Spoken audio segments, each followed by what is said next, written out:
beçare bederman bederman vakt boğa goyne yeno serrenatore be aman bederman bederman vakt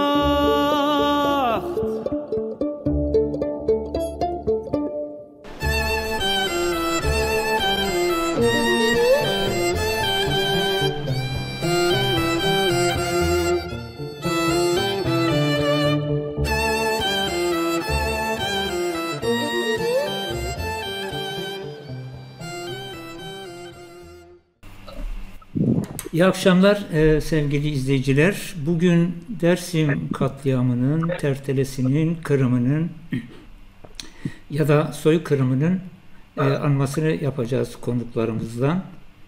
Öncelikle konuklarımı tanıştırayım sizlere. Bayan arkadaşımızdan başlayalım. Maviş Güneşer, sanatçı. Yanında Kemal Kahraman var. Herkes, bütün Dersimler aşağı yukarı tanıyor. Bir Doktor Hıdır Erençelik var ve bir diğer konuğumuz hukukçu Doktor Hüseyin Çelik. Size hoş geldiniz arkadaşlar. Öncelikle Dersim 37-38 Kırım'ında hayatlarını vermiş, katledilmiş, öldürülmüş masumu pakların ruhuna mum yakarak ve değiş söyleyerek başlayalım. Evet, mumlarımızı yakalım.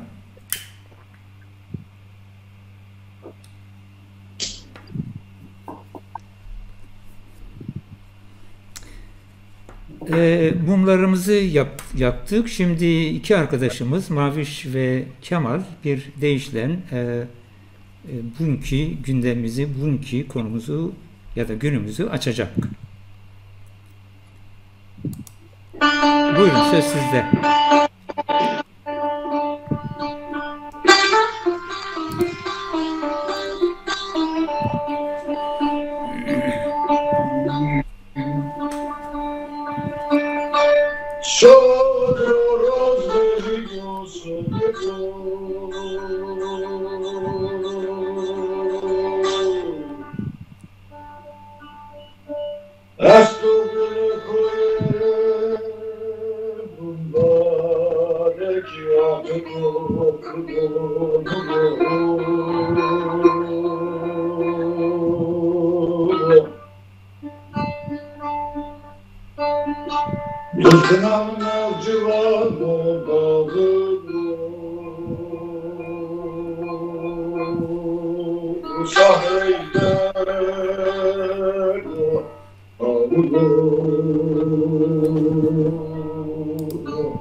Bal pukuru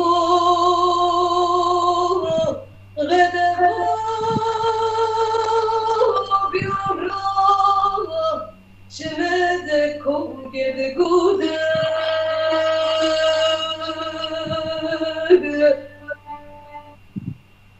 Sera parameno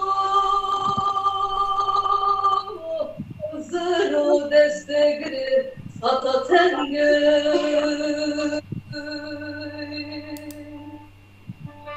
Reube, reube, reube Hızırım nokta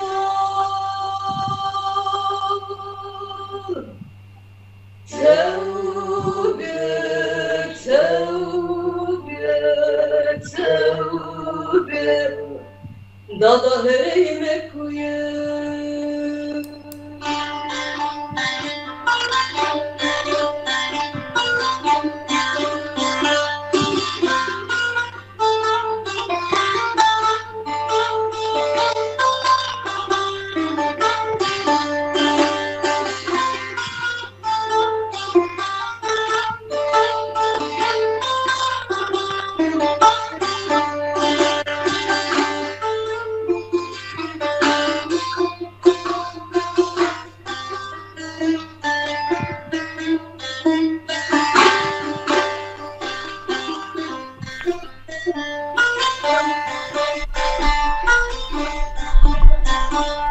Tırhına satırhına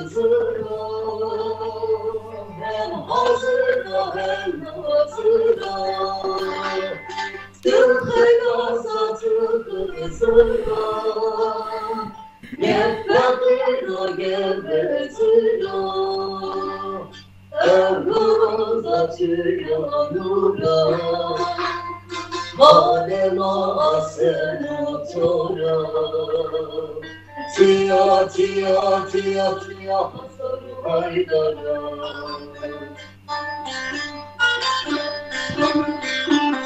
Roze gureto, roze kızeri Gul cemali diye guri Roze gureto, roze kızeri Cembiye tanımı biri Cevlamıda sorulları Caemadım dibime yeduri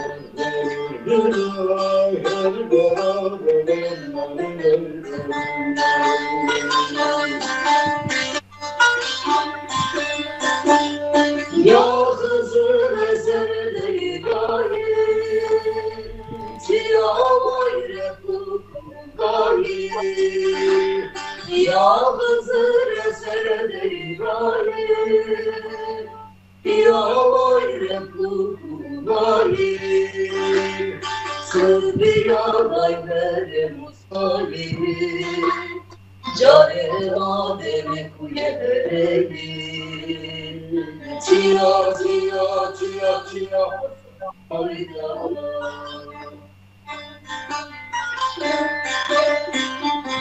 Kan pepire khonas nekeno Ravela kore usaskeno Kan pepire khonas nekeno Ravela kore usaskeno Rozu cemalin alemde Bir sahile düzdüra selleri fidan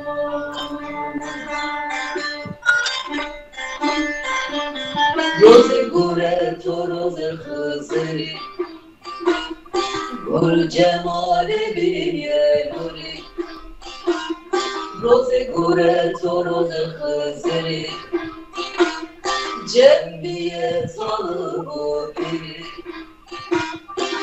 Cevlamıda sorulları Caemadım dibe mekuyeduri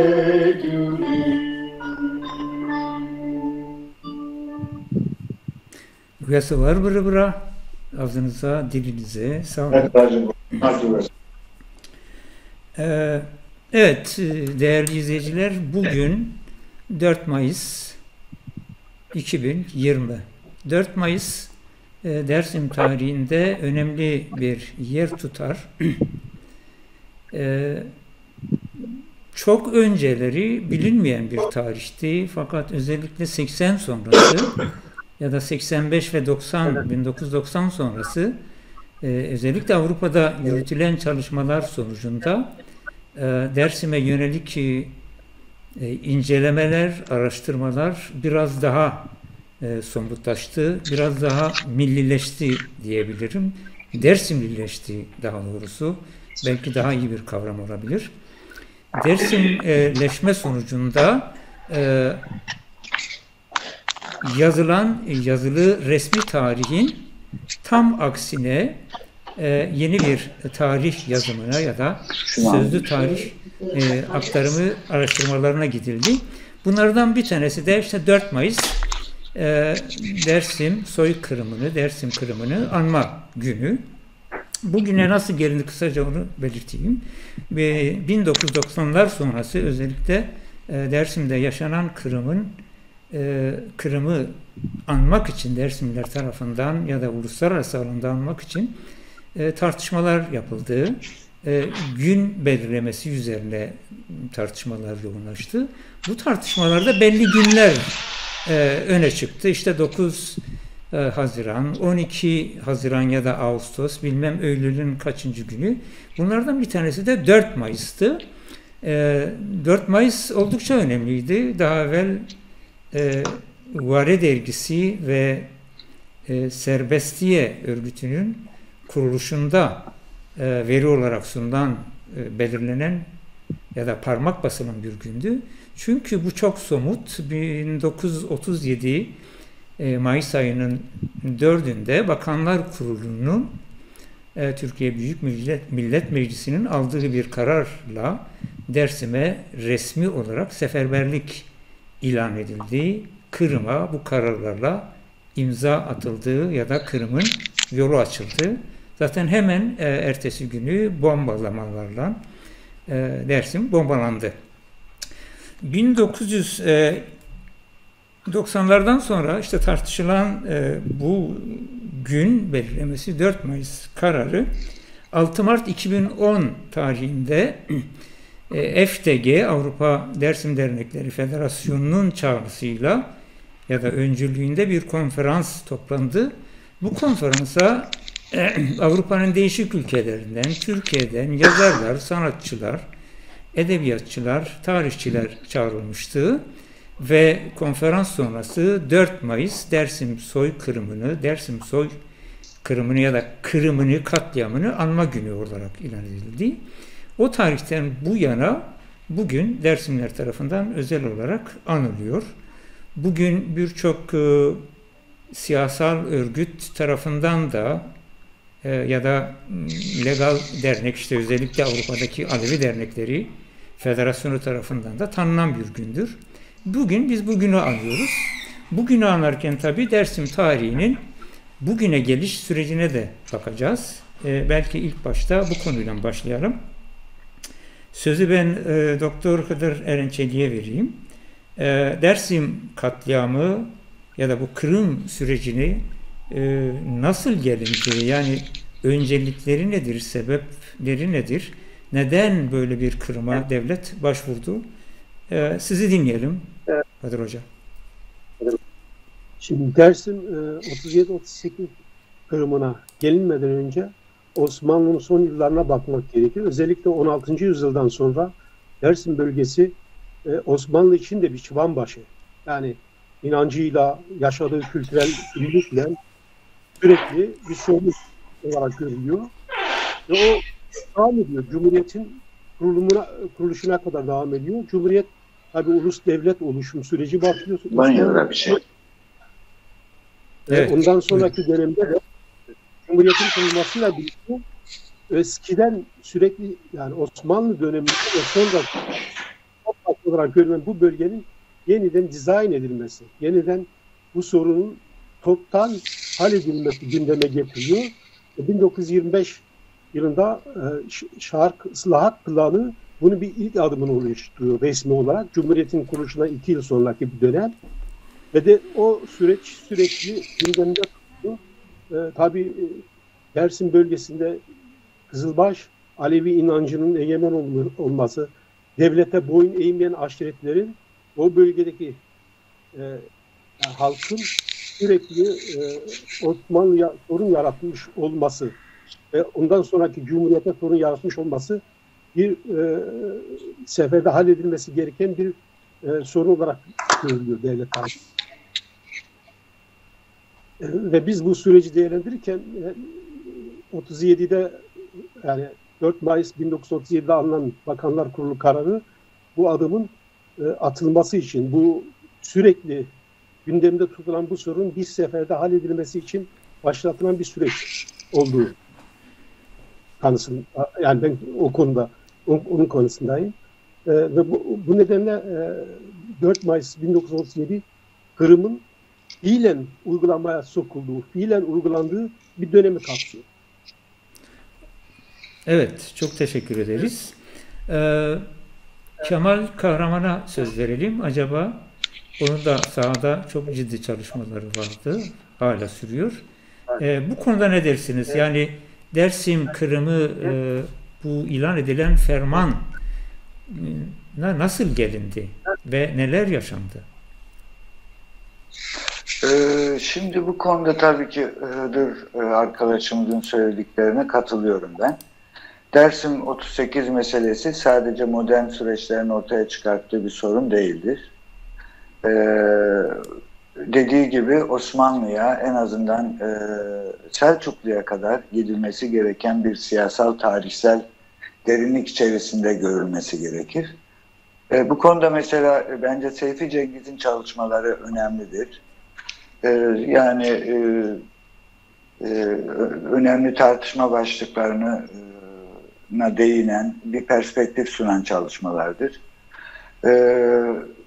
Oradan da görüyoruz ki aslında Dersim 38 meselesi, diyelim Selçuklular döneminin Babayiler direnişi, Osmanlı'nın işte Şeyh Bedrettinler, Celaliler ve benzeri direnişleri, böyle bir tarihsel, siyasal silsile içerisinde görüldüğünde anlamlı oluyor. Yani Dersim meselesini kendi tarihsel, sosyal, siyasal derinliği içerisinde görmek istiyorsak, her şeyden önce meselenin sadece modern süreçlerle ya da modernleşme süreciyle, devletin modernleşme tercihleriyle ilişkili bir sınırlılıkta göremeyiz. Yani mesela Ermeni sorunu böyle bir sorundur. Modern süreçlerin ortaya çıkarttığı bir sorundur. Kürt sorunu modern bir tartışma başlığıdır. Çünkü örneğin Osmanlı İmparatorluğu döneminde Ermeni tanınmış bir vatandaştır. Yani dönemin kanunları içerisinde diniyle, kimliğiyle, kurumlarıyla ve devlet karşısındaki statüsüyle tarif edilmiş, tanınmış bir pozisyondadır.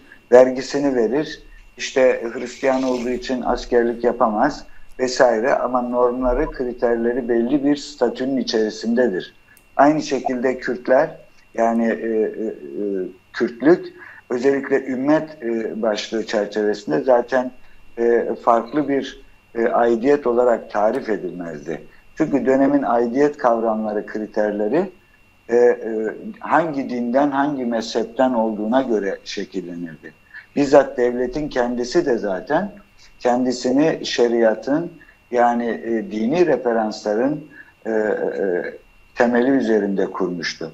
Dolayısıyla da Alevi'nin pozisyonu bu Osmanlı'nın kendini Sünni Ortodoks normlara, kurumlara göre şekillendirmiş Osmanlı tarihi içerisinde Ermeninin, Kürdün kendi kültürel, dinsel kimlikleriyle var olma tarifleri vardı, pozisyonları vardı. Oysa Aleviler zaten meşruiyet dışı olmanın kriteriydi. Yani sadece gayrimeşru değil, gayrimeşru kimdir'in kriteri gibiydi. O yüzden tarihin her döneminde Alevi'nin kendi kimliği dolayısıyla hep meşruiyet dışı olduğunu ifade eden merkezi kavramlar vardır. Yani Rafizi, zındık, mülhit, bunlar dönemin kavramlarıysa bu Cumhuriyete modern zamanlara geldiğinde de barbar, eşkıya, daha yakın zamana gelince bölücü, terörist vesaire gibi çeşitlenerek hep merkezin kriterleri, normları dışında kendini tarif etmiş gayrimeşrular manasındadır. O yüzden de Dersim 37-38 meselesini anlamak için her şeyden önce bu tarihsel geçmişi, hafızayı esas alarak bakmak lazım. Çünkü burada yine modernitenin ortaya çıkardığı bir uluslaşma sorunu yok. Burada aslında iki farklı sosyal sistemin karşılaşması meselesi var. Yani bölgede aslında Dersimlerin kendi deyimiyle kırmancı dedikleri kendi kurumları olan bir sosyal sistem vardı. Kendi normları olan, cemaati olan, Baht diye kurumu olan, yani kendi sorunlarını nasıl halledebileceklerine ilişkin sosyal kurumlarıyla bir sosyal sistem vardı. Aslında zaten meseleyi eğer Selçuklu'ya kadar götürüp anlamak isteyeceğimiz zemin de budur. Selçuklu dönemine gittiğinizde Anadolu'da, yani sadece Dersim'de değil, Anadolu'da en yaygın inanç sistemi Aleviliktir ve Alevilik sadece bir inanç sistemi değildir. Bir sosyal önermesi vardır. Aleviliğin rıza şehirleri önermesi aslında ütopik bir şey değildir. Yaşanan bir şeydir. Sizin komşunuzla, eşinizle, dostunuzla, bütün sosyal sistem içerisindeki muhataplarınızla nasıl geçinmeniz, nasıl doğru temeller üzerinde yaşamanız gerektiğini söyler ve bunun dışına çıkanı da kendi kurumlarıyla kendi normlarına uygun olarak cezalandırır. Dolayısıyla benim demek istediğim burada mesele iki ayrı sosyal sistemin karşılaşmasıdır. Ve Dersim 38 aslında Selçuklu'dan beri süre gelen bir büzülmeler tarihinin son halkasıdır. Yani Selçuklularda en yaygın inanç sistemiydi ve her yerde bu sosyal sistemin kurumları çalışırdı. O yüzden Selçuklu dönemindeki Babayiler direnişi dediğimiz direniş 100 yıl sürmüştür. Selçuklu'nun yıkılmasının sebebidir. Yani bir sosyal direniştir. Merkez kendi kurumlarıyla bu sosyal alanlara girmek istedikçe, kendi kurumları ve sistemiyle bu sosyal alanlara yerleşmek istedikçe zaten kendi kurumları olan bu sosyal sistemde sürekli direnmekle cevap vermiştir. Ama bu hep bu sosyal sistemin alan kaybetmesi ve merkezin kendi gücünü organize edebildiği oranda alana yaymasıyla yaşanmış bir tarihsel süreçtir. Ve aslında Dersim 38'e geldiğimizde bu büzülmeler tarihinin diyorum ben, bu geri çekilmeler tarihinin son halkası olan Dersim bölgesi çökertilmiştir. Ve sonra evet, yani bazı kelimelerin yarattığı algıdan bahsettiğin Rafiziler, Kızılbaşlar, Sapıklar, Hanifiler, Sunniler, Müslümanlar vesaire devlet Osmanlı'dan beri belli kavramlar üzerinden algı operasyonları yapıyor. Sonuçta ötekileştirdikleri aidiyetleri de bu kelimelerin etrafında dönen bir algıyla yok edilmesine çalışıyor. Bunlardan bu kelimenin algısal öneminden bahsederken Dersim'de bugüne kadar ya da yakın bir döneme kadar işte Dersim tarihinde bir isyan vardı. Devletin dolayısıyla uluslararası arası haklarından kaynaklanan doğal olarak bastırma hakkı vardı. Ve devlet de bastırdı sonuçta. Bastırırken ölümler de olacak denen bir resmi görüş. Hatta resmi görüşün ötesinde sosyalistlerin, Marksistlerin ve sol örgütlerin de yakın bir döneme kadar kullandığı bir kavramdı isyan sözcüğü, isyan kavramı vesaire. Birazcık buna dönelim. Devlet acaba bu katliama başvururken özellikle isyan algısı üzerinden bu operasyonu yaparken bunun bir arka nedeni, bir sebebi var mıydı Hıdır Eren? Şimdi şöyle bir durum söz konusu. Kemal geniş olarak bu olaya değindi. Şimdi merkezi otorite, o dönemde merkezi otorite Türkiye, yani o Cumhuriyet'in kuruluşundan itibaren Türkiye Cumhuriyeti içinde kalan farklı kültürel kimlikleri, inançları bir potada eritme istedi. Şimdi bunu eritemeyince ister istemez bunu şiddetle çözme. Yani bir şiddetle o toplumu, kültürel kimliği farklı olan, inancı farklı olan bir toplumu yok etme eylemine başvurdu. Bununla amaç Türkiye modern devlet yapısı içerisinde tek din, yani bunda dinin de büyük bir etkisi var. Kimlik kimliğin etkin olduğu, sünnileştirilen bir bölge, sünnileştirmek istenen bir bölgenin yaratılması hedefleniyordu. Yani bu esas olarak aynı zamanda farklı kimliklerin, kültürel kimliklerin de 1937-38 ile birlikte tümden bir seferde yok edilme. Çünkü öncesi var. Ermeni kıyımı var öncesi. Daha öncesi başvurulan Koçgiri var. Var. Kürt hareketleri var. Bunların bastırılması ve bunların bastırıldıktan sonraki süreci, en son nokta ise 37-38 süreci oluyor. Bununla tabii çok kültürlü son vermek amaçlandı. Ve esas amaç da buydu zaten. Yani topluma algısı yaratma. Yani isyanla birlikte, senin dediğin isyanla birlikte işte mağdur durumdan çıkarmak bir toplumu.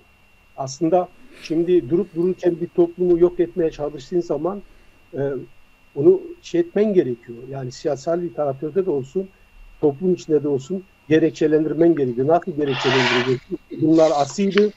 Bunlar aşiretler ayaklanmıştı ve bunu isyan olarak gösterip o toplumu mağdur durumdan çıkarıp buna karşı mücadelenin yani kabul edilmesi gerekiyor o topluma. Ve o dönemde de nitekim gerek yani sol hareketler içinde de bu feodal bir yapı olarak algılandı. İşte feodalitenin ağır olduğu, feodalitenin egemen olduğu bir bölge çıbanbaşı olarak görülüp yok edilmesi gerekiyor. İsyan kavramı da bu denklemde kullanıldı. Yani bu çerçevede kullanıldı. Aslında isyan örgütlü bir yapı. Yani aşiretlerin toplum olarak Türkiye Cumhuriyeti'ne karşı örgütlendiği, silahlandığı ve bir direniş gösterdiği bir olgu yok o dönemde. Evet. Tek bireysel bazda olaylar olmuştur. Bireysel bazda aşiretlerin kendi içinde sorunları yaşanmış. Ama onun dışında da bazı bireysel bazda da olsa bazı direnişler göstermişse de bunu bir isyan olarak, topyekun bir isyan olarak bir halkın Türkiye modern cumhuriyetine karşı bir isyan olarak göremeyiz. Böyle bir ortam da yok zaten o dönemde. Çok teşekkür ederiz. Bu konuda Kemal Kahraman acaba ne düşünüyor? Şimdi doğrusu ben bu Hıdır abimizin formüle ettiği şekilde bakmıyorum olaya. Evet doğru, Hüseyin Bıra siz de bilirsiniz, diğer Hıdır abim sen de bilirsin. Yani evet 20-25 sene öncesine kadar bizler de sol hareketler içerisinden geliyoruz. Bir bakış açısının taşıyıcılarıyız. Fakat 20-25 sene öncesinden itibaren bu Dersim meselelerine ilgi duyan aydınlar bir çevre olup kendi aralarında tartışmalar, dergiler vesaire çıkarıldığında ve dolayısıyla dönemin eldeki kaynaklarıyla meseleye bakıldığında hepimiz de fark ettik ki evet doğrudur. Devletin formüle ettiği, hatta biz solcuların, Kürt örgütlerinin sahip çıktığı ya da dile getirdiği gibi böyle bir isyan yok ortada. Dolayısıyla da 20-25 sene öncesi dediğim dönemde aslında o zaman bir isyan olmamıştı. Devletin planlı bir katliamı, bir soykırımı, bir yok etme operasyonu vardı. diye hepimiz beraber söylüyorduk. Fakat bu bence bugünlerde özellikle devletin bu resmi tarih yazıcılığına alternatif bir şeyler söyleyen, biz Dersimli aydınlar içerisinde de farklı bir ve bence yanlış bir imajı, bir terminoloji ve bir formülasyona sebep oldu. Yani öyle ki şimdi mesela bugünlerde sık sık bu türden programlar, anma programları oluyor. İzliyoruz önemli aydınlarımızı televizyonlardan da. Şöyle bir formülasyon var. Efendim 1937-38'de isyan olmamıştı. Biz aslında vergi de veriyorduk. Silahlarımızı da teslim etmiştik. Aslında Çanakkale'de biz de şehit olduk. Bakın ağıtlar bile var. Yani biz aslında normal vatandaştık. Ama devlet geldi bizi vurdu, öldürdü. Şimdi bizim tek görevimiz Dersimli aydınlar olarak tek meselemiz Dersim 37-38'i anlayıp bunu devletin ya da bugünkü meşruiyet normlarının anlayacağı şekilde formüle etmek değil. Yani bir kere her şeyden önce isyan bir haktır. Eğer bir yerde bir zulüm varsa bir yerde sizin kimliğinize, dilinize, aidiyet normlarınıza, alanınıza bir tanımadığınız bir güç gelip giriyorsa buna karşı isyan etmek, direnmek bir haktır. Dolayısıyla da biz kendimizi devletin de bugünkü modernitenin meşruiyet kavramlarıyla meşrulaştıramayız. Yani biz Dersimli'nin perspektifinden bakarak meseleyi görmek zorundayız. Evet, bir somut olgu olarak 1937-38'de isyan yoktu. Ama bu efendim biz aslında sıradan vatandaşlardık, başka bir kimliğimiz, dilimiz de yoktu, bir şey de istemiyorduk, hiçbir talebimiz de yoktu. Dolayısıyla da gelip bizi vurdular, niye vurdular anlayamadık formülasyonuyla çözebileceğimiz bir mesele değildir. Bu bence devletin koyduğu normlar içerisinde düşünmektir. Yani bir yerde isyan varsa evet merkezi otorite oraya müdahale eder. Neden? Çünkü orayı kendi bölgesi görüyor. Ama orada yaşayan kişi orayı devletin bölgesi görmüyor. Bunu biz hepimiz ağıtlarda dinlediğimiz, okuduğumuz tanıklıklarda görüyoruz. Evet, 1936-37'ye gelindiğinde Dersimliler iki şeyin farkındaydılar. Ta 1850'lerden itibaren yaşanan bu devletin merkezileşme, bölgeye girme, yeni kurumlar yaratma, işte birlik sistemini kaldırıyor, valilik, kaymakamlık, müsürlük gibi kurumlar getiriyor vesaire. Ta 1850'lerden itibaren alıp gelebileceğiniz bir aktif bir süreç olarak biz şunu söyleyebiliyoruz. Dersimliler 36-37'ye geldiklerinde iki şeyin farkındadırlar. Birincisi, evet, Kırmancıye diye o güne kadar yaşadıkları sosyal sistem artık kuşatılmıştır, çökmek üzeredir. Çünkü devlet artık içimize kadar girmiştir. Külümür'de, Kınıs'ta, Barto'da, Hozat'ta, efendim bu bütün çevre, Pertek'te, Çemişgezek'te devlet artık kendi kurumlarıyla ta Birinci Dünya Savaşı döneminden itibaren mesela seferberlik ilanında bu bölgelerden asker toplanır. Zorla işte vergi alınır. Demek istediğim benim şudur. Bir, şunun farkındaydılar. Evet, Kırmancıye sosyal sistemi çökmüştür. Dolayısıyla bizim bu büyük güç karşısında bunu savunma imkanımız kalmamıştır. Ve ikincisi de şunun farkındaydılar. Evet, devlet bunlara gelip şunları söylemişti. Osmanlı diye 600 yıl boyunca şeriat sistemi vardı burada.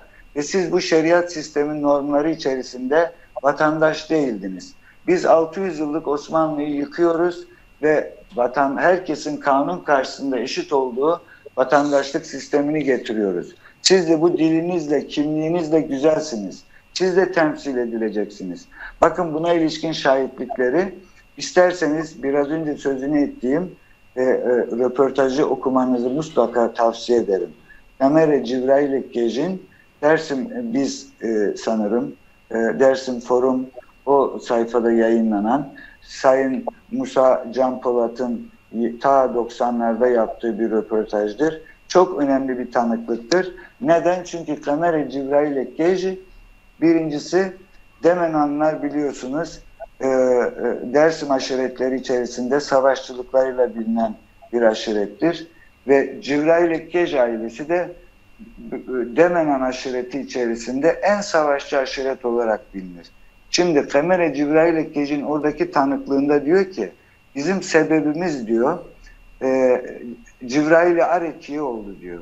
Cibrail-i Arekiye Demenanların büyüğüdür, tikmesidir, sakal bırakmıştır. Yani silahsız, külahsız bir hak adamıdır. Dolayısıyla diğer aşiretlerle muhataplıklarında Cibrail-i Arekiye'nin önemli bir yeri vardır. Diyor ki Cibrail-i Arekiye bizim büyüğümüzdü, bizim sebebimiz oldu. Geldi hepimize dedi ki silahlarınızı bırakın, bu devlet artık değişmiş. Efendim okul gelecek, çocuklarınız kurtulacak, biz de kurtulacağız. Artık bu dağlarda da böyle güzel kendi dilimizde yaşayacağız. Bizim Aleviliğimize de karışmayacaklar. Bizim sebebimiz, bizim kendi büyüğümüz oldu. Cibrail-i Arekiye geldi, bizi ikna etti. Yine size eğer çok uzun konuşmuş olmuyorsam Hüseyin Bey. Buyurun devam et. Çok önemli bilgiler bunlar. Yani toparlıyorum meseleyi. Evet, biraz da toparlamaya çalışın. Mesela Cemal Taş'ın Tertele son yayınladıkları Tertele albüm kitabında yine bir tanıklık var.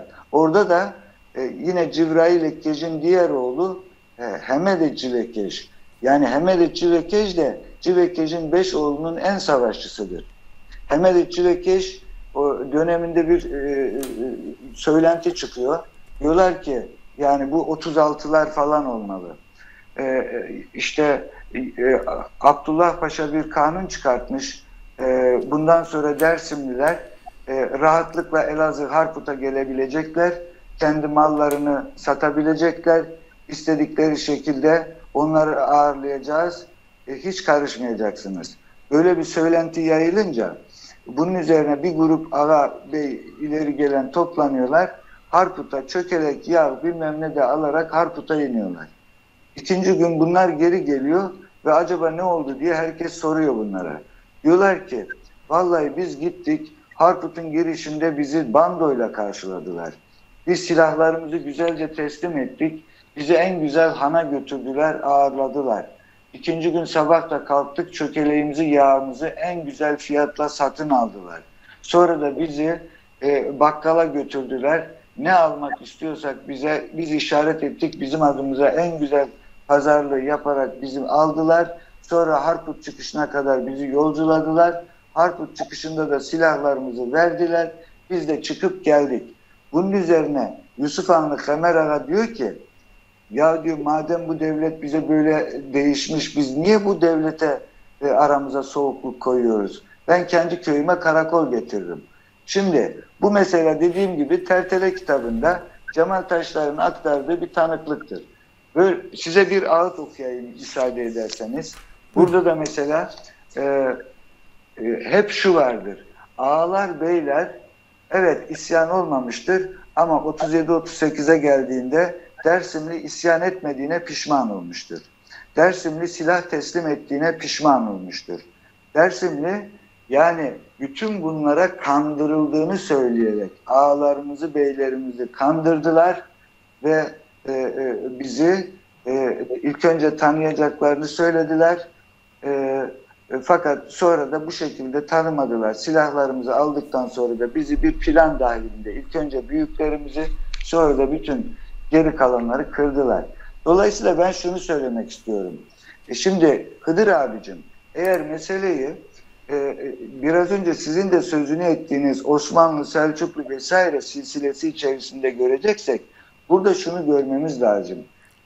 Alevilik bir sosyal sistem önermesidir ve siz de görmüşsünüzdür. Cemi vardır, cemaati vardır, hukuku vardır, kurumu vardır. Yani sığınma kurumu vardır.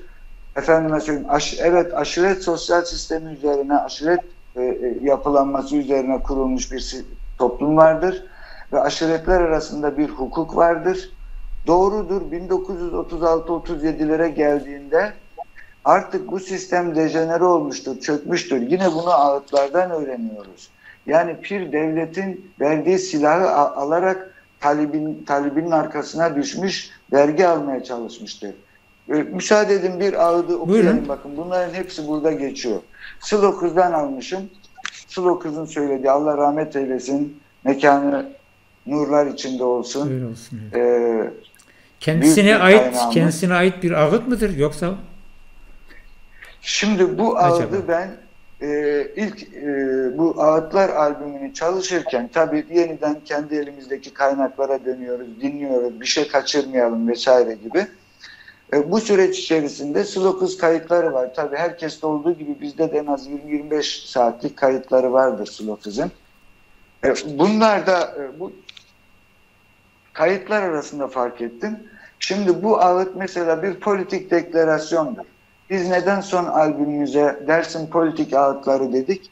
Bunu tam açıklayamadık. Tabii politika kavramı biraz dejenere edildiği için belki de tam söylemek istediğimizi karşılamadı. Ama biz şunu demek istedik. Eğer Dersimli'nin siyasi tarihi yazılacaksa bunun en önemli kaynakları ağıtlardır. Çünkü ağıt sadece bir inleme, bağırma, çağırma, kafadan gelen sesleri söyleme ya da aklına esen, yani bilinçsiz bir ruh halinin söylediği bir şey değildir.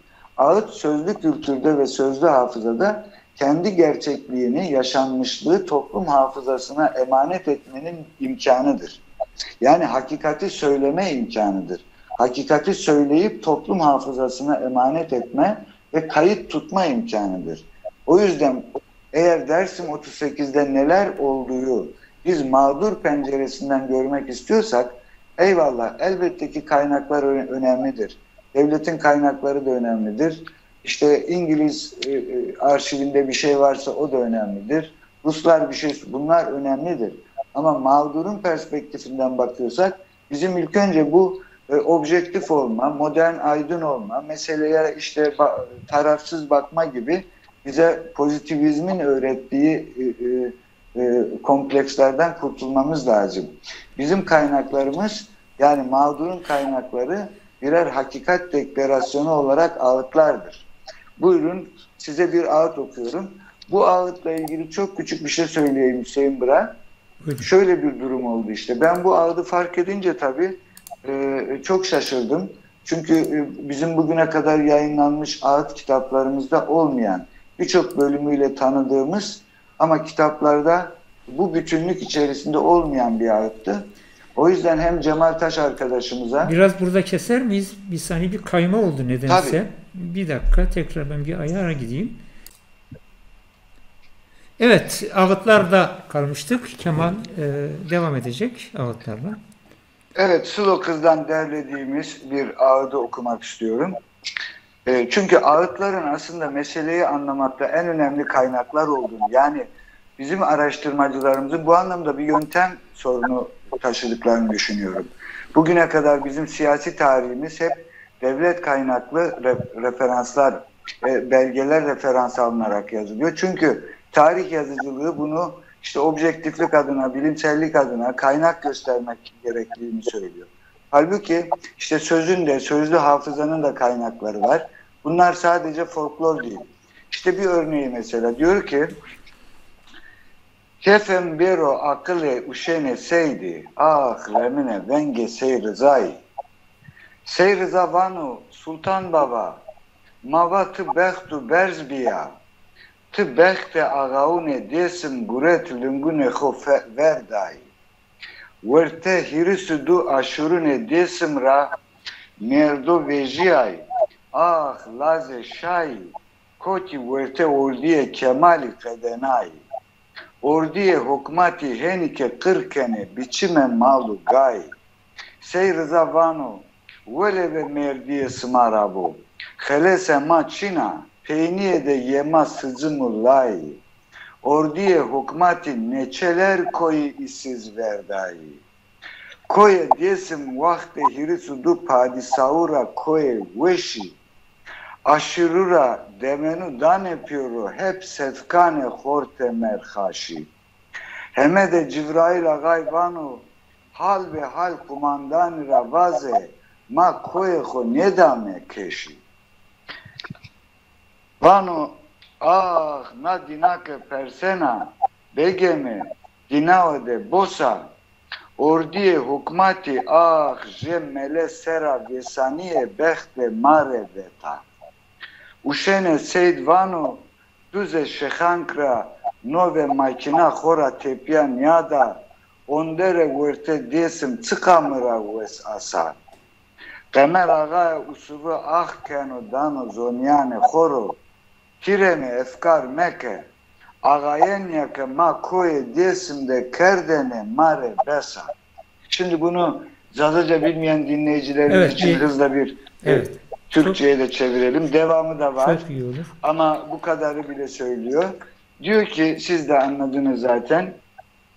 Yazık oldu diyor Uşene Seyit'in akıldarlığına, Seyit Rıza'nın namına. Seyit Rıza diyor ki Sultan Baba, biliyorsunuz bir ziyaretimizdir. Sultan Baba biz dedik sen bahtı yüksek bir ziyaretsin. Sen biz Dersim ağalarının bahtını ayaklarının önüne serdin. Diyor ki 32 aşiret, Dersim'in 32 aşiretinden sadece Demenanlılar dövüşüyor. Öyle bir savaşıyorlar ki Kemal'in ordusunu bitirdiler. Hükümetin ordusunu mal davar gibi katlettiler. Seyit Rıza diyor ki yazık sizin yiğitliğinize. Yani siz savaşıyorsunuz ama yazık bu sizin yiğitliğinize. Bizim kurtuluşumuz yoktur. Bizimki eninde sonunda dar ağacının ipidir. Bu hükümet ordusu nice dağları böyle ıssız bıraktı. Burası da çok önemli. Diyor ki Dersim dağları 32 padişah zamanından beri hoş dağlar. Aşiretlerden Demenanlılar dövüşüyor. Hepsi yiğit seçkin delikanlılar. Cibrailoğlu Hemed diyor, komutana söyleyin, her ne pahasına olursa olsun biz dağlarımızı kimseye vermeyeceğiz. Şimdi burada da görüyoruz ki mesela tarihte kendi bu saldırıyı ta padişahlık zamanlarından beri süre gelen bir saldırılar silsilesinin içinde görüyor ve artık kendi kurumlarının da, yani mesela diğer ağıtlardan da örneklerini bilirsiniz. Hatta şurada bir tanesi var. Müsaade et, bundan da kısacık bir bölüm okuyayım. Bir bölüm olsun. Diyor ki bu da Erzincan tarafı ağalarıyla ilgili bir ağıt. Musa Atıcı amcamızdan derledik. Allah rahmet eylesin. O da bu arada vefat etti. Dereke gırnavugyo aga dehegayi ağler day ve are kerdi vere saraye pasay aga torna khora levnanu pra kafir bi bare masma desu verde verday rade onder beteşiye devre çerhi cera gela desim rıjiye dereke gırnavugyo aga muva cuni evre uşen efendi sukede gureto ah mrozuno mordem ke sono dere gırnavugi hete paga oli pauno duzuguno puru aga vano teselia makevta suroke kafir made dane piro no ogunu rade onder bekeşiye devre çerhi cerak gela desim rejiye. Yani tanınan, bilinen bir gela desim olarak belirtilen bir alan var. Kırmancıye denilen bir sosyal sistem var. Evet, 36-37'lere geldiğinde Dersimli ileri gelenler bu durumun, bu sorunların farkındaydılar. Bu yüzden devletin, evet Osmanlı'yı yıkıyoruz, yeni gelen hareketin Osmanlı'yı yıkıyoruz, yeni vatandaşlık normları getiriyoruz çağrıları çerçevesinde Ankara'ya da gittiler, Erzurum'da da görüştüler, yerine göre milletvekili de gönderdiler. Yani dönemin normları, kavramları, kurumları içerisinde kendilerini dile getirdiler, taleplerini söylediler. Ve en son ana kadar da siz kendi kimliğinizle güzelsiniz, yeter ki silahlarınızı teslim edin vesaire gibi bir şeyle kandırıldılar. Dolayısıyla burada hani biraz önce yine Hıdır abimizin söylediği gibi meseleyi kendi tarihsel, siyasal derinliği içerisinde görerek algılamamız lazım ve meselenin sadece modernite süreçleriyle birlikte ortaya çıkmadığını görmemiz lazım. Dolayısıyla da meseleyi kendi kavramlarıyla ve kurumlarıyla görmemiz lazım. Eyvallah. Evet, çok teşekkürler. Eyvallah. Hıdır, bir şey mi katmak istiyordun, eklemek istiyordun? Anlatılarından hareketle şimdi iki ağıt da okudu. Kavramları biz kullanırken devletin kullandıkları kavramları meşrulaştırmak konusunda dikkat etmemiz gerekiyor. Yani isyan farklıdır ama kıyıma karşı yer yer direniş göstermek farklı bir kavram. Yani Dersim'de Demana'nın aşireti direniş gösteriyor. Doğru. Ama topyekun 32 aşiret bir direniş göstermiyor. Örgütlenmiyor. Yani örgütlük yapısı yok. Bireysel unsur yahut da Demana'nın aşireti veyahut bazı aşiretler atılmış bu dirençe. Direnişle isyan farklı kavramlar. Çünkü devletin aslında kullanmak istediği de bu. Yani bir isyan oldu, biz bir isyanı bastırdık. Çünkü feodal bir yapı vardı, hakimdi. Aşiretler birbirleriyle savaşıyordu. Aşiretler kendi içinde bu uyum sağlayamıyordu, çatışıyorlardı. Nitekim anlatılıyordu öyküler, hikayeler. Ama yine de devletin kullandığı dil ve bizim kullanacağımız dil arasında bir farklılık var. Bu farklılık da aslında dönem bir direnç, ama bu direniş aslında şey değil. Yani isyan edip kendisini bağımsızlaştırma, devletten kopma noktası. Yani o konuda dikkat etmemiz gerekiyor. Okay. Hıdır abi, Hüseyin abicim müsaade eder misin? Çok küçük bir şey söyleyeyim. Çok kısa ama Kemal. Eyvallah. Bir de tabii yani dışarıdan bir saldırı var. Dışarıdan saldırı kim? Osmanlı döneminde dönem olmuş. Yani gerilere gidersek, tarihe geri gidersek, en son olarak da 37-38 aslında merkezi otorite farklı inançları eritemeyince kendi içinde, farklı inançları, farklı kültürel kimleri eritemeyince böylesi topyekun saldırıyı, yani bu bölgeye saldırıyı meşru görüyor ve bunun da ortamını yaratıyor. Bu ortamı dönem içimizde bazı aşiretleri kendi yanına çekerek, satın alarak bazı dönem provokasyonlar yaratarak sağlıyor. Yani köprü yakma olayı, bir sürü olaylar var. Ve buna rağmen bu sosyal yapının yok edilmesi şeye göre, modern devlete göre ve bunun ortamını adım adım yaratmak, yani bunun aracına dönüşen, bununla birlikte devletle hareket eden aşiretler de olmuştu. Bunu da görmek gerekiyor. Evet. Kemal, çok kısa olsun lütfen. Eyvallah. Epeyce uzattık. Tabii. Buyurun. Şimdi ben isyan diye adlandıralım demedim zaten. Dedim ki hatta biz 90'larda isyan değildir bölgedeki diye yani bu konular tartışıldığında ilk tartışanlardanız. Bu tartışmayı çok iyi biliyoruz. Dolayısıyla mesele isyan mıdır değil midir tartışmasından bakmanın kendisi merkezden bakmaktır. Doğru. Evet. Ben diyorum ki böyle bakmanın kendisinde bir kusur, bir sorun var. Çünkü biz ancak devletin koyduğu normlara göre davranıyorsan iyisin, davranmıyorsan kötüsünüden bakmış oluyoruz. Eğer siz zaten 600 yıl boyunca gayrimeşru ilan edilmişseniz nasıl olur da biz hala merkezden bakarız deriz ki vergi veriyor muyduk, vermiyormuşuz. Devlet seni zaten vatandaş görmemiş ki. 600 yıllık böyle bir gelenekten gelmiyor. Bizim dönüp birdenbire Cumhuriyet'te bu bölgede yaşayanlardan bir vatandaşlık refleksi beklemek, askere gidiyorlar mıydı, gitmiyorlar mıydı, vergi veriyor muydu, vermiyor muydu, isyan etti mi, etmedi mi gibi bir yerden baktığımızda zaten meseleye artık merkezin perspektifinden bakmış oluyoruz. Yoksa ben isyan vardı demiyorum ama şunu söylüyorum. Dersimler isyan etmemiştir ama isyan etmediğine pişman olmuştur. Dersimler doğrudur, silah teslim etmiştir ama silah teslim ettiğine pişman olmuştur. Ve aşiretler arası meseleye gelince de son sözüm Hüseyin abicim. Evet, karakolları kendi köyüne kabul eden ilk Kamer Ağa, Yusuf Hanlı Kamer Ağa'dır. Ve o bilinen kadın olayı, karakolda kadın olayının yaşandığı yer de Yusuf Hanlıların bölgesidir.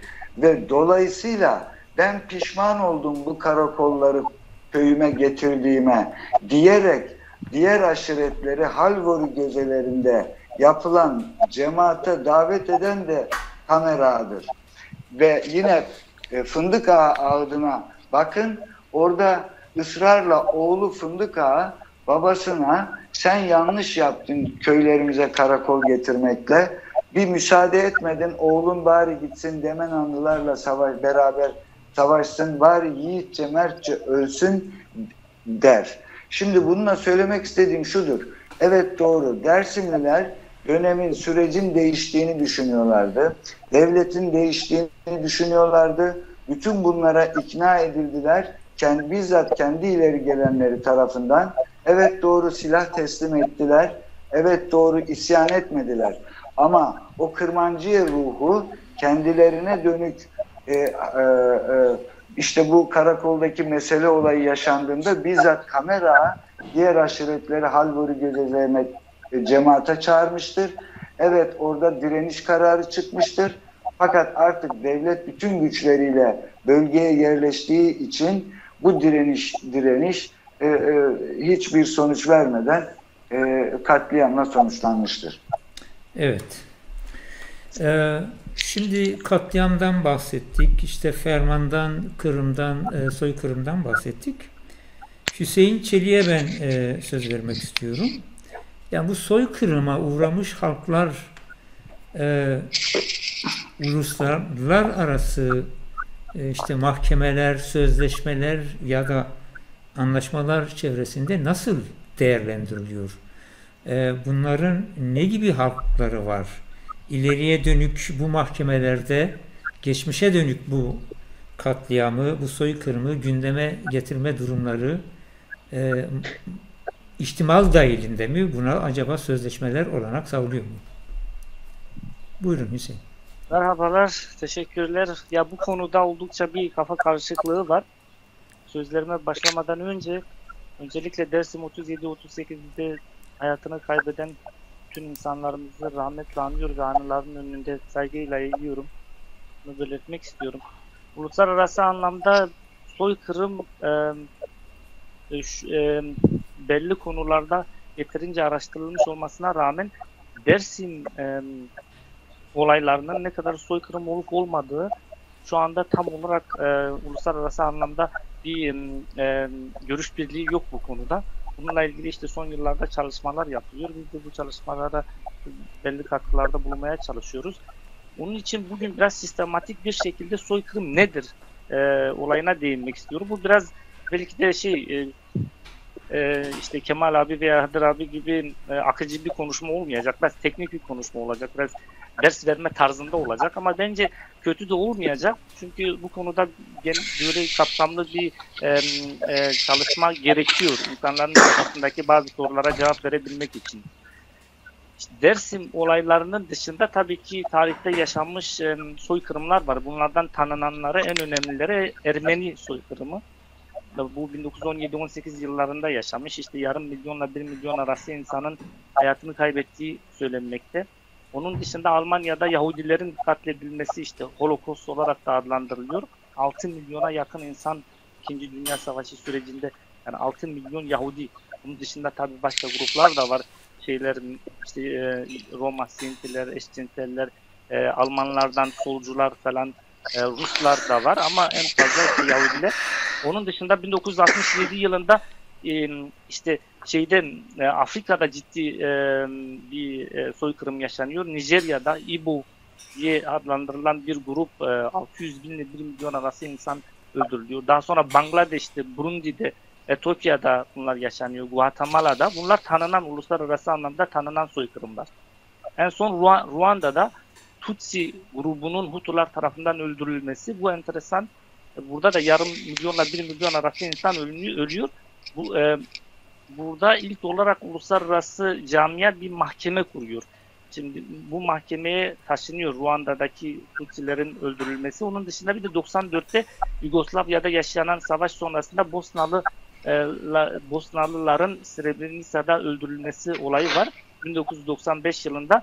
Bu iki olay, özellikle bu iki olay için özel mahkemeler kuruluyor ve bu özel mahkemeler şu anda bize çok detaylı bilgiler veriyor. İşte bu soykırım kapsamına giren gruplar bunun hakkında ve bunu şu anda biz işte Dersim olaylarına uygulayabiliriz.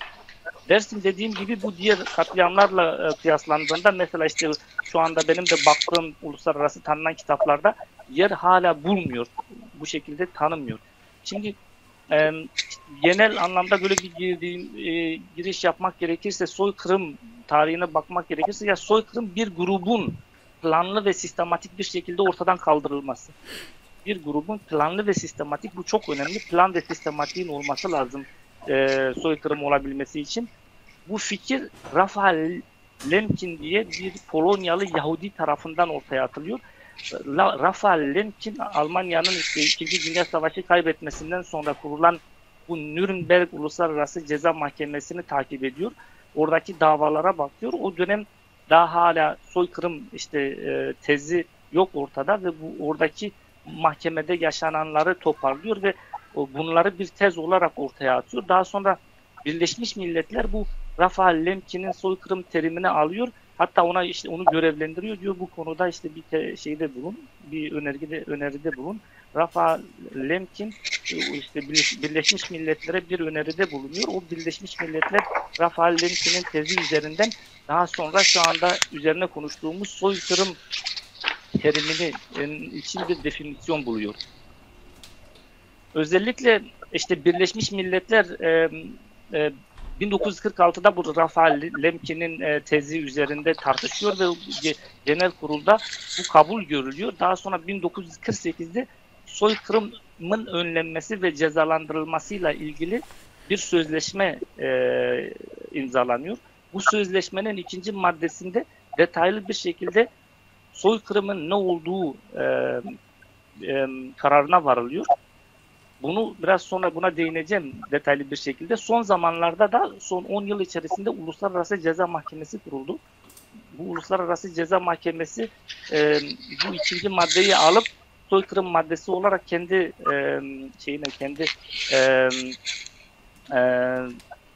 hukuksal altyapısına yerleştirdi. Bunların dışında da işte Yugoslavya ile Ruanda'da yaşanan soykırımlar sonrasında kurulan özel mahkemeler de aynen bu Birleşmiş Milletler'in 1948 yılındaki soykırım önleme ve cezalandırma sözleşmesinin 2. maddesini tamamıyla baz aldılar.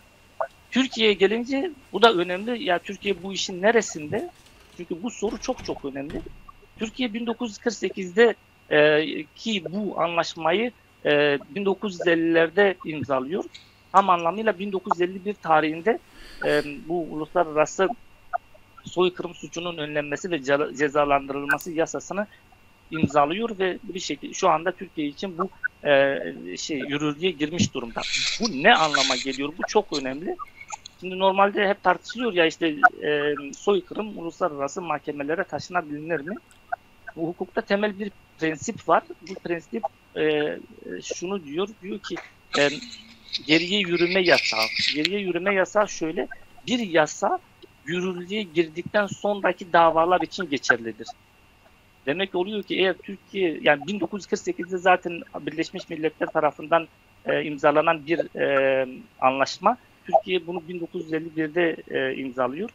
Türkiye'de 1951'den sonra vuku bulan soykırımlara ancak bu uygulanabilir. 1951'den önceki yaşanan olaylara uygulanamaz. Çünkü bu temel hukuksal bir prensiptir. Bir yasa yürürlüğe girdikten sonraki yaşanan olaylar için geçerlidir. Onun için çok kısa bir şekilde Dersim olayları, Ermeni olayları soykırım olarak uluslararası mahkemelere bu şekilde taşınamaz. Yani soykırım Birleşmiş Milletler'in 2. maddesinin kapsamında, çünkü bu 1948'den sonra geçerli bir durum. Dersim olayları 37-38'de vuku buluyor. Bu önemli ama hiç bir mahkemeye taşınamaz mı sorusuna gelince bu taşınma ihtimali var ama soykırım olarak değil. Burada işte Uluslararası İnsan Hakları Mahkemesi'ne veya işte savaş hukukundan dolayı taşınma durumu var. Bunu işte konuşmamın en son bölümünde bu konuya değineceğim. Öncelikle bir soykırım nedir? Ona bir değinmek lazım. Soykırım ya bu Dersim olaylarını işte bu Birleşmiş Milletler Sözleşmesi'nin 2. maddesine göre ne kadar soykırım olur? Ona bakıldığımızda temel olarak bir grubu yok etmek üzerine kurulmuş bir anlaşma. Burada 4 tane yok etme suçu var. Biri fiziksel yok etme, ikincisi psikolojik yok etme, üçüncüsü sosyal ve kültürel yok etme, dördüncüsü de insan onurunu ortadan kaldıracak eylemlerin yapılması. Fiziksel yok etme tamamıyla insanları öldürme anlamına geliyor. Bir kişiyi öldürme suçu. Psikolojik yok etme bu insanların psikolojik varlığını ortadan kaldırmak üzerine. Bu mesela şeylere de tecavüzler veya insanlar üzerinde yaşanan baskılardan dolayı o insanların kendi kimliklerini kaybetmesine sebep olacak politikaların uygulanması anlamına geliyor. Sosyal ve kültürel varlığın ortadan kaldırılması. Mesela şu anda ciddi anlamda Dersim'de üzerinde tartışılan bir konu. İşte 50'lerden sonra Dersimlilerin kendi kimliklerini, kendi gelenek göreneklerini kaybettikleri söyleniyor. Bunun bir göstergesi Dersim'de yaşanan politikaların insanların kendi kültürlerinden, kendi kimliklerinden, kendi dillerinden uzaklaşmasına sebep oluyor. Zazacan'ın ciddi anlamda kayboluyor noktasına gelmesi aslında burada yaşanan bu politikaların bir sonucudur. Bir diğer tarafı da insan onurunun yok edilmesi. İnsan onurunun yok edilmesi yaşanan politikalardan dolayı insanların kendi kimliklerini reddedecek noktaya gelmesi anlamına geliyor. Bu çok iyi biliyoruz Dersimler olarak. 90'larda falan yurt dışına gelen insanlar arasında tartışılırdı. Ben de bunu yaşadım. Yani insanlar Dersim'de olduğunu söylemezlerdi bile, birbirine bile dahi. İşte Erzincanlıyım, Elazığlıyım falan gibi veya başka bölgelerden geldiklerini söylerlerdi. Yani fiziksel olarak bir insanın öldürülmesi dışında psikolojik varlığın ortadan kaldırılması, sosyal ve kültürel varlığın ortadan kaldırılması, insan onurunu zedeleyecek politikaların uygulanması da bir soykırımdır. Bunun bilinmesi gerekiyor. Sadece yani insanların öldürülmesi değil.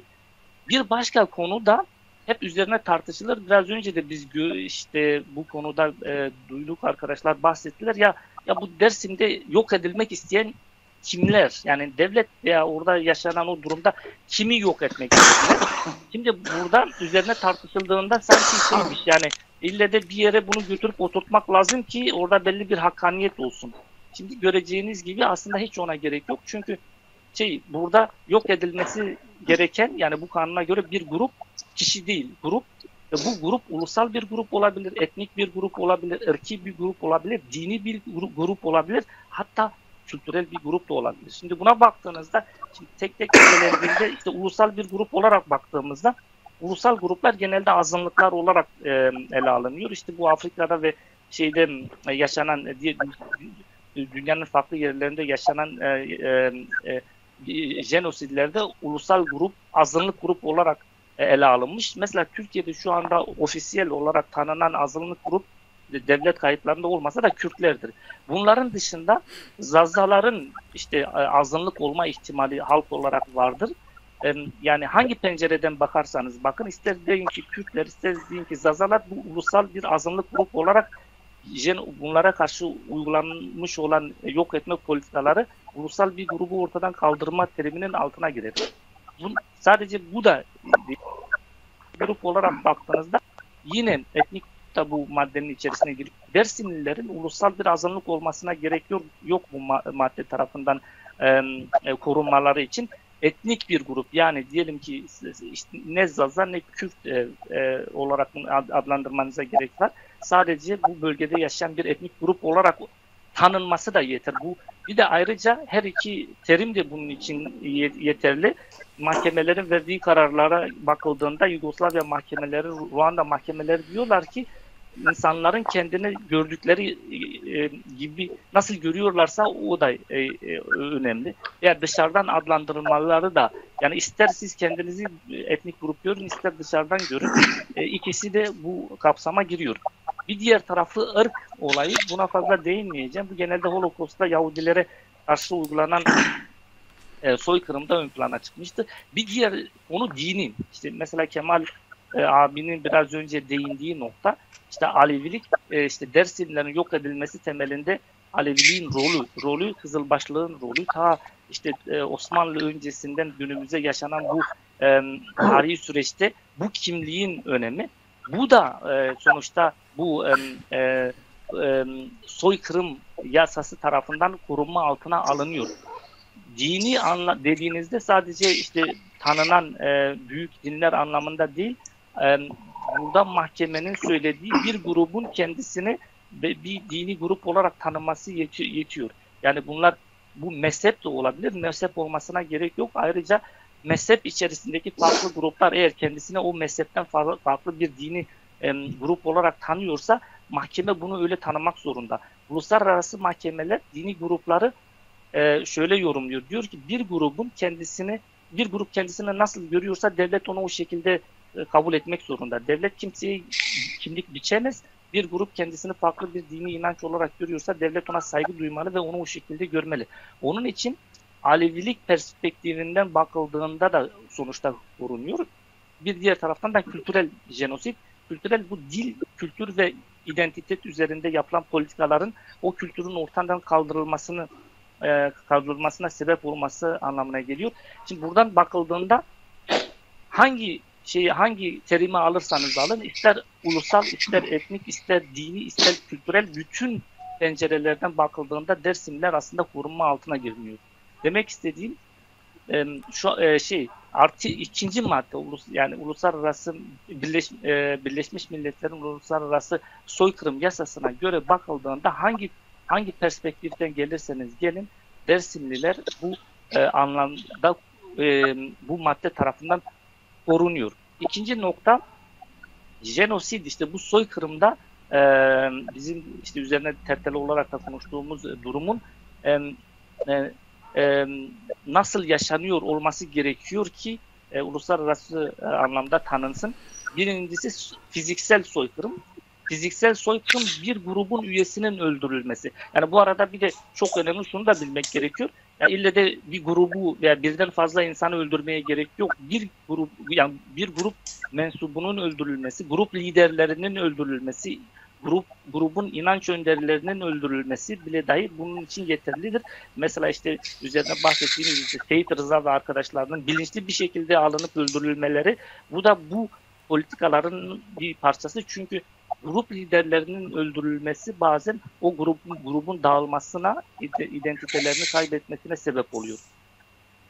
Fiziksel, psikolojik, ayrıca seksüel şiddet de bunun bir parçası. Kadınlara tecavüz mesela bunun bir parçası. Sadece öldürme değil. Yani sadece fiziki öldürmenin dışında fiziksel, psikolojik, ayrıca cinsel tecavüzler de bu fiziksel soykırımın kapsamına giriyor. Bunun dışında biyolojik soykırım tanımı var. Biyolojik soykırım örneğin doğumların engellenmesi. Şimdi mesela burada bir bakmak lazım. İşte 60'larda 70'lerde daha sonra da belli bir doğum politikası vardı. O bölgede ciddi anlamda. Bir yönüyle modernitenin bir parçasıydı. İşte çocuk yapılsın, insanlar fakir hayatlarını idame edemiyorlar. Ama ama bu sadece böyle miydi, yoksa bunun dışında biraz insanları motive etmek miydi az çocuk yapsınlar diye başka bir hikaye. Şu anda Dersim'de statistiklere göre en az çocuk yapılan illerden biri. Kültürel soykırım, çocukların zorla gruptan alınıp başka gruplara verilmesi, bu zaten artık ispatlanmış durumda. Bununla ilgili dokümenter filmler yapıldı. Dersim'in Kayıp Kızları, Dersim'de bu tertele sonrası yaşayan çocuklar alınıp oradaki subaylara veriliyor ve bu subaylar bunları batıya götürüyor.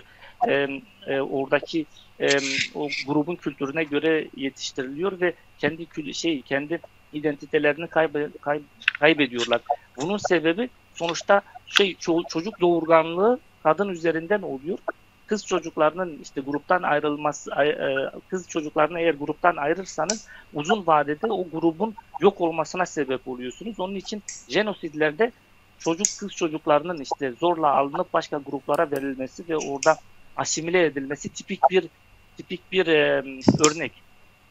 Etnik jenosit bunun bir parçası. Etnik jenosit zorunlu iskan anlamına geliyor. Zaten 38'den sonra 50.000'in üzerinde insan bildiğim kadarıyla batıya gönderiliyor. Bunlar 38 ile 1949 arası geriye dönemiyorlar. 49'dan sonra yanlış hatırlamıyorsam bir yasal çerçevesinden tekrar geriye dönebiliyorlar. Bunların bir kısmı zaten batıda ölüyor, bir kısmı geri dönmüyor. Geri dönenler tekrar gelip yeniden bir yaşam oluşturmaya çalışıyorlar. Bu da etnik jenosidin bir parçası. Ya, gördüğünüz gibi burada birden fazla şey var. Fiziksel, biyolojik, kültürel ve etnik jenosit. Hangisine baktığınızda bakarsanız bakın hepsi de aslında sonuçta bakıyorsunuz Dersim'de uygulanan eylemler ve hepsi de Dersim olaylarını kapsayan eylemler. Bunların hepsinin olmasına gerek yok. Sadece bir tanesinin vuku bulması yeterli soykırımı şey yapmak için, yani soykırım maddesini uygulayabilmek için. Hep fiziksel bir öldürmeye gerek yok. Biyolojik soykırım, kültürel soykırım, etnik soykırımın vuku bulması da yeterli bu terimlere göre. Evet. Burada en zor, yani bu ana kadar baktığımız yasaya baktığımızda her yönüyle bu yasa bir şekilde Dersim 37-38'de yaşananları tamamıyla kendi kapsamına alıyor. En büyük problem aslında bu jenosidlerde en büyük problem subjektif koşulların ispatlanması. Bu şu anda bu ana kadar bahsettiğimiz objektif koşullardı. Bunları ispatlamak zor değil. Subjektif koşulları ispatlamak zor. Subjektif koşullarda genelde niyet önemli. Sorusu sorulur. Yani bir grubu ortadan kaldırma niyeti var mıydı, yok muydu? Ve bu da Almanca'da Vorsatz derler. Bilerek ve isteyerek bir grubu ortadan kaldırma niyeti gerekiyor. Genelde bu mahkeme kararlarına baktığınızda ister Yugoslavya mahkemesi olsun, ister Ruanda veya başka mahkemeler en fazla zorlanan nokta bu bilerek ve isteyerek bir grubu ortadan kaldırma niyetini ispatlama. Ve burada normalde öldürülen tek insanlar, onun için 2 tane farklı niyet aranıyor. Bir, kişi öldürüldüğünde bilerek ve isteyerek o kişiyi öldürmek. İkincisi de o kişiyi öldürürken aynı zamanda arka planda bilerek ve isteyerek bir grubu ortadan kaldırma niyeti aranıyor. İşte şimdi buna bakıldığında şöyle bir durum ortaya çıkıyor. Ya kime bakacaksınız? Şimdi önce bunu planlayanlar var politik taraf, politik olarak. Bir diğer taraftan askeri liderler var. Bir diğer taraftan da çok basit orada direkt yani bu savaşı yaşamış olan askerler var. Bunlar arasında tabii ki bu farklılık gösteriyor. Şimdi askerlerde, yani aşağıda en alt kısımda bu olayı yapanlarda sadece aranıyor. Öldürürken biliyor olması, bir grubu ortadan kaldırması yetiyor. Yani onun aslında kendisini yani bir grubu ortadan kaldırma isteğini olmasına gerek yok ama biliyor olması gerekiyor. Benim bu yaptığım eylemle bir gruba karşı yapılmış bir eylemdir. Bunu yaptığında o da sonuçta cezalandırılıyor. Ve askeri yetkililere geldiğinde askeri yetkililerin bilmesi gerekiyor. Yapılan eylemler sonucunda bir gruba karşı eylemin yapıldığını. Şimdi burada mesela niyeti nasıl ispatlayabiliriz? Bu zor bir soru. Bunu şu şekilde ispatlayabiliriz. Yaşanan 37-38 olayları planlı yapılmış ve gerçekleştirilmiş. Siz biraz önce bahsettiniz. Bunlarla ilgili epey bir dokümantasyon var. 37 öncesi adım adım bununla ilgili planlar çıkarmış. Bu yasalar çerçevesinde adım adım değişik yerlerde denemeler yapılmış ve ondan sonra da vuku bulmuş. Ve burada mesela Ermeni olaylarıyla kıyaslandığında Dersim olaylarının da subjektif koşulların ispatlanması bence biraz daha kolay. Çünkü devlet otoritesi var. Devlet otoritesi 37'de tam oturmuş ve parlamento kararıyla Cumhurbaşkanının, Başbakanının, İçişleri Bakanı'nın imzasının olduğu parlamento kararıyla bir yasa çıkarılıyor ve bu yasa çerçevesinde bu operasyon düzenleniyor. Onun için burada bir gruba karşı, bir grubu bilerek ve isteyerek ortadan kaldırma niyetini bu şekilde bu yasa üzerinden ispatlamak mümkün bence. Çok teşekkür ederim. Evet, epeyce ayrıntılı bilgi verdiniz. Çok sağ olun. Ağzına diline sağlık. Şimdi yavaş yavaş sonuca geliyoruz. Evet, buyurun. Bir şey daha. Şimdi bu şeydi işte bu soykırımın işte maddelerine bakarak soykırım Dersim'e ne kadar uygulanır onu gördükten sonra şu tekrar yeniden başa dönmek gerekirse bu bizim bahsettiğimiz soykırım terimi maalesef işte dediğim gibi 1951'den sonra yürürlüğe girdiği için şu andaki biz Dersim olaylarını veya başka 1951'den önce yaşanmış olayları mahkemeye bu şekilde taşıyamayız. Ama hiçbir şey yok mu? Yani hiçbir çözümü yok mu? Bunlar mahkemeye taşınamaz mı sorusuna gelince şimdi uluslararası ceza hukuku dışında başka işte şeyler de var. Başka mahkemeler de var. Bir tanesi çok ünlü mesela bildiğiniz Uluslararası İnsan Hakları Mahkemesi. Uluslararası İnsan Hakları Mahkemesi'ne iç hukuk içtihatı bitirildikten sonra gidiliyor. Mesela Türkiye'de işte şu anda zaten bazı davalar da taşımak üzere bu Zini Gediği davası var. Zini Gediği'nde işte sayısını şu anda tam hatırlamadığım insanlar öldürülüyor. Onların kemikleri hala orada. Bunların yakın aileleri işte Erzincan'da mahkemeye başvuruyorlar. Diyorlar ki ya burada işte bir durum var. Bu kadar insan ölmüş, kemikler hala orada. Bunun devlet tarafından tespit edilmesini istiyoruz. Niye bu insanlar öldürüldü? İşte bazı mahkemeler reddediyor falan en sonunda bir şey, ama mahkemeler reddetse de siz yani bir devletin iç hukuksal sistemini adım adım takip eder ve onu en üst anayasa mahkemesine kadar taşırsanız oradan bir cevap çıkmadığında da işte uluslararası mahkemelere, insan hakları mahkemesine taşıyabiliyorsunuz. Ondan sonra insan hakları mahkemesinin önüne geldi. Şu anda mesela bu Zini Gediği davası uluslararası insan hakları mahkemesi önünde duruyor ve orada bir karara bağlanacak. Uluslararası İnsan Hakları Mahkemesi bu konuda biraz dikkatli. Şunu da söylemiş olayım. Bu şeyle ilgili, soykırımla ilgili en son İsviçre'de bir durum yaşandı. Siz biliyorsunuz Doğu Perinçek buraya geldi ve burada işte Ermeni olaylarının bir yalan olduğunu, böyle bir soykırımın olmadığını söyledi. Yapmasının sebebi İsviçre'de soykırımın yok olduğunu söylemek yasal olarak yasak. Tanınan soykırımların olmadığını söylemek yasak. Bu da bunu biliyordu. Mahkemeye taşımak istiyordu. İsviçre tabi ister istemez bunu mahkemeye taşımak zorunda kaldı ve Anayasa Mahkemesi'ne kadar gidildi. İsviçre kanunlarına göre Ermeni soykırımının yok olduğunu söylemek yasak ve bundan dolayı da Doğu Perinçek'e belli bir işte para cezası verildi cüzi bir şekilde. Her neyse daha sonra Doğu Perinçek bunu Uluslararası İnsan Hakları Mahkemesi'ne taşındı. Uluslararası İnsan Hakları Mahkemesi bu olayları soykırım olarak nitelemek istemedi. Çünkü şu anda yani benim anladığım ve konuştuğum kadarıyla bunun politik bir olay olduğunu, bu politik olayın devletler arası belli bir anlaşmayla çözülmesi gerektiğini, mahkeme olarak eğer bulaşırsa kendi kendi kendi ülkeler arası güvenilirliğini de yitireceğini anladığı için soykırım olayına değinmeden ama başka enteresan bir şey söyledi. Dedi ki yaşanan soykırımlar üzerine konuşmak fikir özgürlüğü kapsamına girer. Bir ülkede eğer bir soykırım veya buna benzer olaylar yaşanmışsa insanların onlar üzerine tartışma, konuşma özgürlüğü olmalı ve bu özgürlük fikir özgürlüğü tarafından korunur. Böyle tartışmalar mahkemelerce cezalandırılmamalı dedi. Onun için bu da aslında bizim bu şu anda tartıştığımız konum için önemli. Bir diğer son de işte savaş hukuku.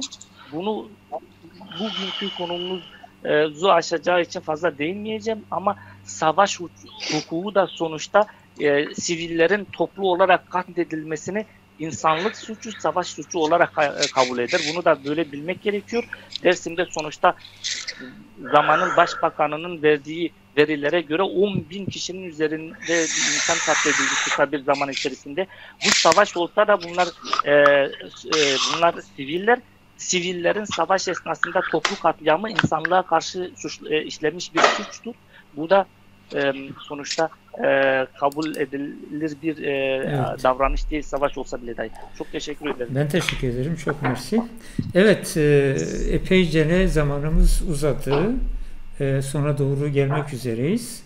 Tabii konu günlerce, saatlerce ele alınacak bir konu. Bu kısa süre zarfında bazı cevaplar aramaya çalıştık.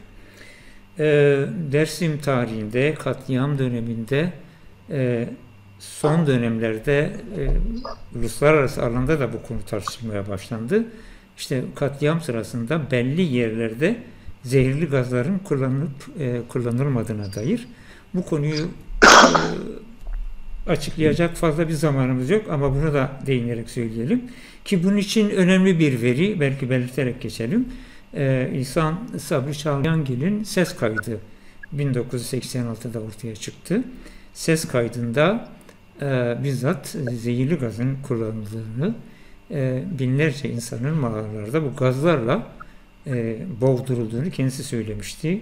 Onun dışında Dersim gazetesinde bazı belgeler ortaya çıktı ve son olarak 1 Aralık 2019'da Almanya Devlet Televizyonu ARE'de yaklaşık 7 dakikalık bir yayın yaptı. Bu belgelerden ya da gazların kullanıldığından bahsetti. Bunu da belirterek geçelim. Neticeyi söylüyorum. Mağaralara iltica etmişlerdi. Ordu zehirli gaz kullandı. Mağaraların kapısının içinde. Bunları fare gibi zehirledi.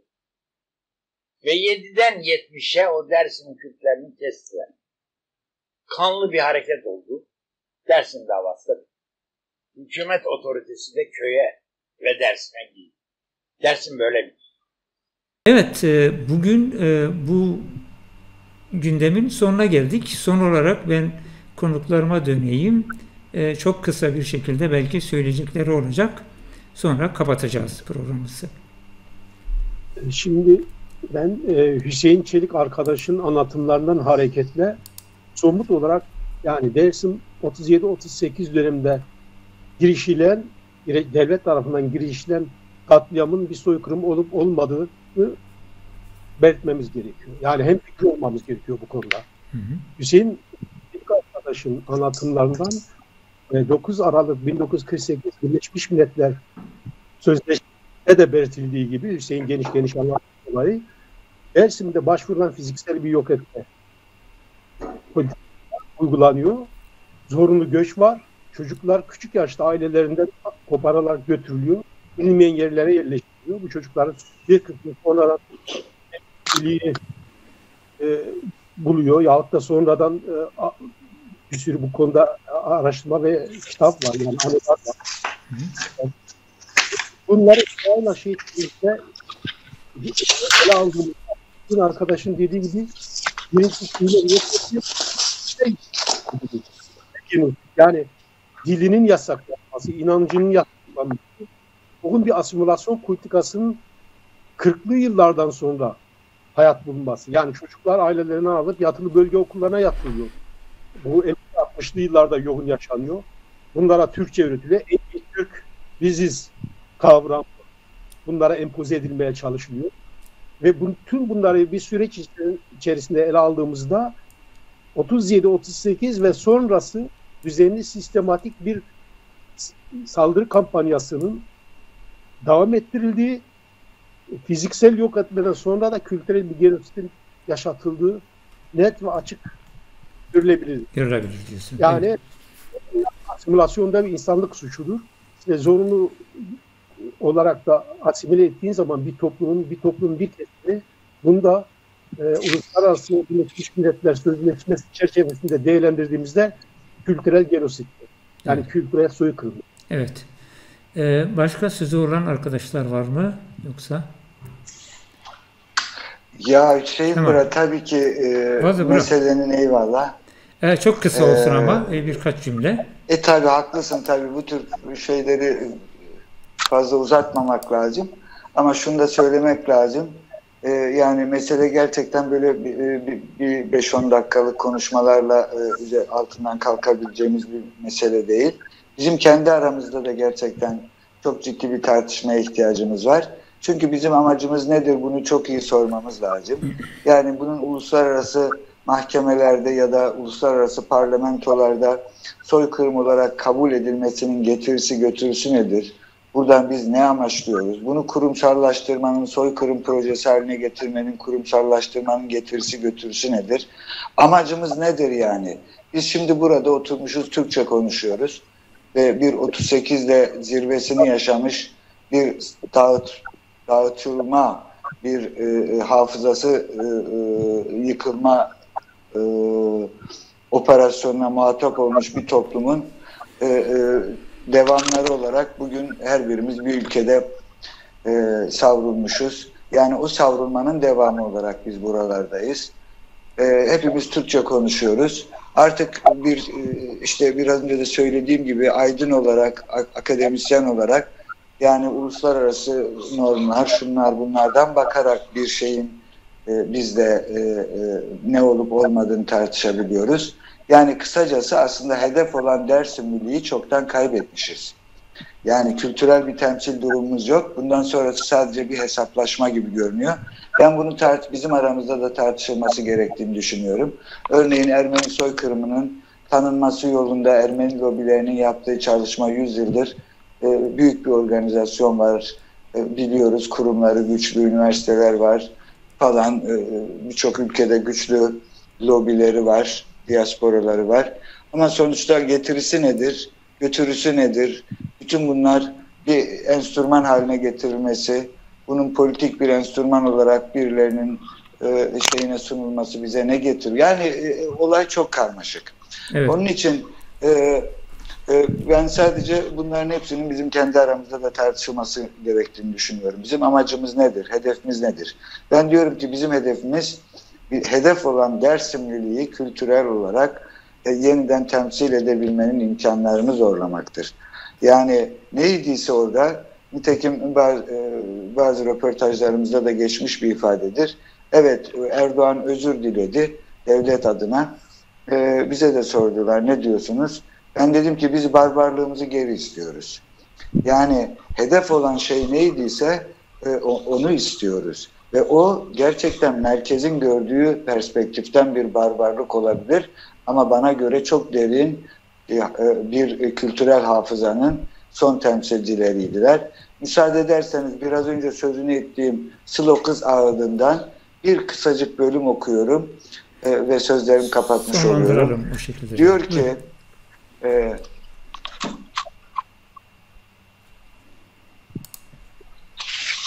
affedersiniz.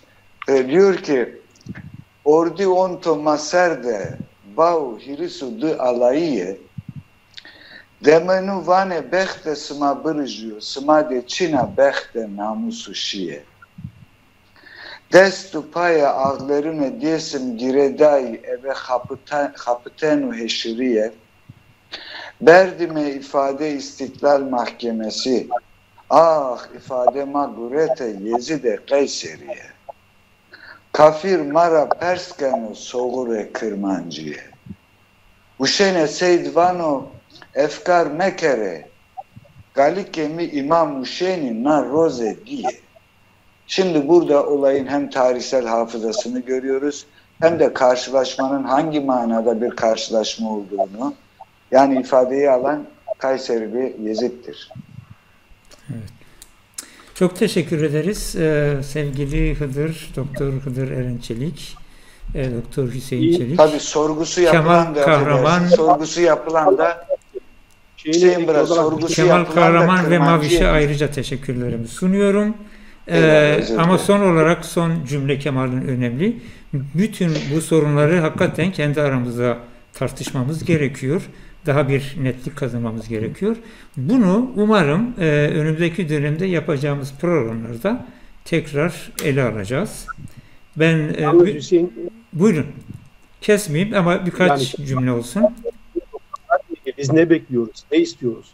Yani bu konuda bizim her şeyden önce devletten beklediğimiz, devletin kendi tarihiyle yüzleşmesi. Yani başvurulan katliamların, Coğrafya'da başvurulan katliamların açılması, yani Anladım. topluma ve kamuoyuna açılması.